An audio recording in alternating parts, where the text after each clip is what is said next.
অনেক মহিলারা আছেন সারা জীবন নামাজ পড়েছেন কিন্তু তাদের নামাজ হয় নাই। যে অনেক বোনরা আছেন রাত বিরাত পর্যন্ত, এটা শুধু এই অঞ্চলে নয়, সারা দেশে এই রোগ, যে রাত গভীর রাত পর্যন্ত মোবাইলে টিপাটিপি, টেলিভিশন দেখা দেখি, এগুলা করতে করতে আমাদের রাতের বড় অংশ কেটে যায়। ফজরের নামাজ পড়া হয় না, সন্তানদের পড়তে দেই না, নিজেরা পড়তে পারি না। অনেকে 7টা 8টা বাজে 9টা বাজে ঘুম থেকে উঠেন। আমার বোনেরা আমার, আল্লাহ রাব্বুল আলামিনের কাছে এই নামাজগুলোর জন্য হিসাবদিহি করতে হবে।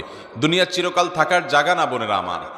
এই সম্পদ, এই টাকা পয়সা, এগুলা কোলে নিয়ে, এগুলোকে আগলে নিয়ে, এগুলোকে বুকে জড়িয়ে নিয়ে আপনি সারা জীবন থাকতে পারবেন না।